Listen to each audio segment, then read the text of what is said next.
Como é que é? Eu vou perguntar, mas já sei a resposta. Não sei a resposta, mas o constrangimento vai acontecer de qualquer forma. Você está falando bastante de revisão teórica, e imagina eu que estou chegando e estou querendo começar uma revisão teórica, certo? Aí quando você põe lá o seu tópico, então qual é a minha pergunta? Tem muita coisa, é isso que eu quis dizer. Tem muita coisa. Existe assim uma receita, você acabou de dar uma dica para mim. Então eu vou lá em alguém que já pesquisou, vejo as referências e vou a partir dali. Mas tem mais alguma dica para quem está começando? Porque assim, revisão teórica é Deus e sua obra. É mesmo. Sobre um assunto, põe lá simetria, é Deus e sua obra. Como você, na minha opinião, assim, eu agora, com o meu olhar totalmente inexperiente ainda do pesquisador, eu seleciono isso. É isso que eu quero dizer. Existe, ele acabou de dar uma dica, vai quem já pesquisou o assunto. Mas e se você precisa mais? Onde é que eu pesquiso? Onde é que eu busco? Vamos lá. Se vocês... Ok, diga lá um tópico. Qual é o tópico? O tópico? Então. Quando a resposta começa, então... Eu falei. Temos que conversar sobre isso. Qual era o... Não, no projeto adição. Adição. Ok? Vamos começar. O tópico é adição de frações. Como é que eu vou fazer a revisão teórica? Há muitas abordagens possíveis. A primeira coisa é ir ao Google Académico e colocar adição de frações. E colocar adição de frações em português, em inglês e em espanhol. Primeira coisa. E ver quais são os artigos que têm mais citações. Quais são os 10 artigos que têm mais citações em português, em inglês e em espanhol. E, portanto, eu tenho um conjunto de 30 artigos que eu ainda não vou ler. Eu não vou ler os 30 artigos, assim de repente. Eu vou pegar no resumo de cada um desses 30 artigos e vou ler o resumo. E efetivamente fala sobre a adição de frações e fala sobre a adição de frações na perspectiva que eu quero, porque imagina que este é em inglês, espanhol e português. Fala sobre a adição de frações com foco nos alunos ou com foco nos professores? Eu vou separar.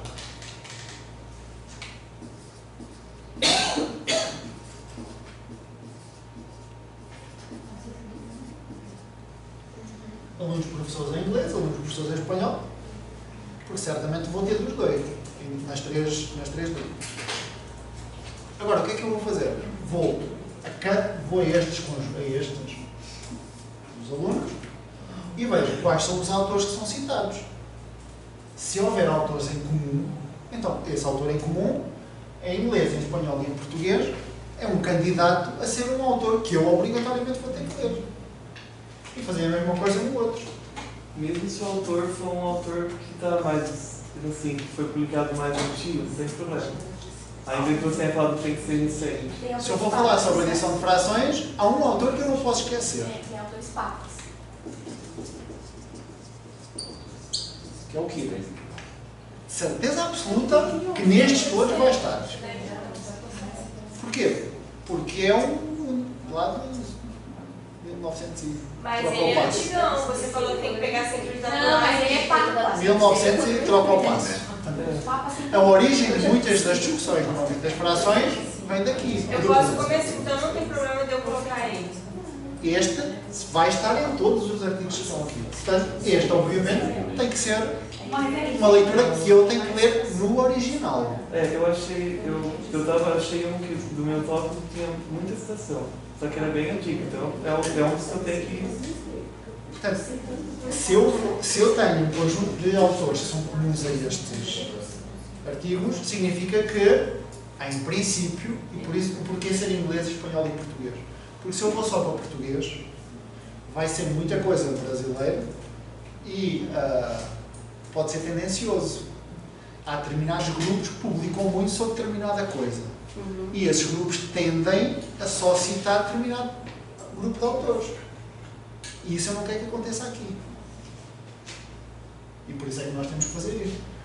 Porque esse é um dos problemas da pesquisa. Se os mesmos citam os mesmos, se os mesmos citam a si mesmo e do grupo, não avançamos nós. O conhecimento não circula. Se o conhecimento não circula, vai chegar um momento que está todo mundo a falar do mesmo. E isso eu não quero que aconteça aqui. Portanto, quando nós pegarmos no artigo de algum de nós e já soubermos o que está lá escrito, algum problema tem.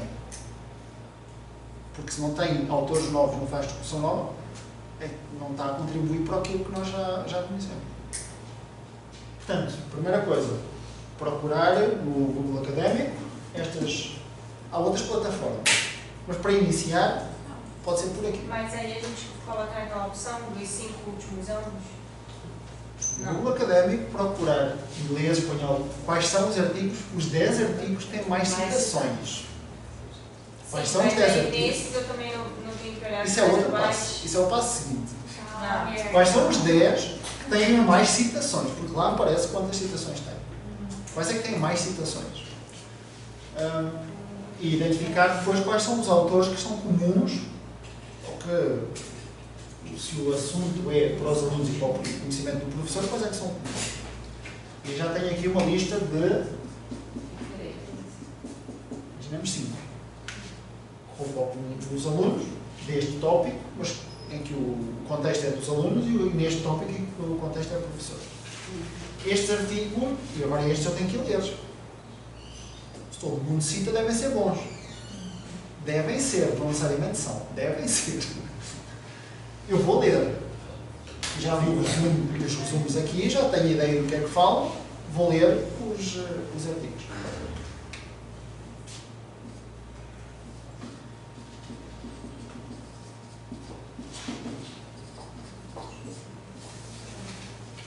Algum deles foi publicado nos últimos 5 anos? Talvez haja 1 ou 2. Portanto, eu agora tenho que ir fazer uma nova revisão, continuar o processo da revisão, que é nestes que estão aqui, que são os autores que são comuns, que são recentes, eu vou à página da pessoa e ver quais são os artigos que a pessoa publicou. E a página da pessoa não é do Facebook nem do Instagram.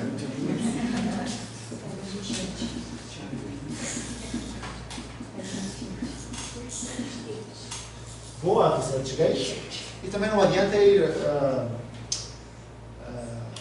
ao Lattes, porque o Lattes não tem os links dos artigos. Vou à ResearchGate e na ResearchGate da pessoa estão todos os artigos. Se os artigos não estão disponíveis na internet, se vocês pedirem, enviarem um e-mail para o autor, ele fica todo contente em vos enviar uma cópia.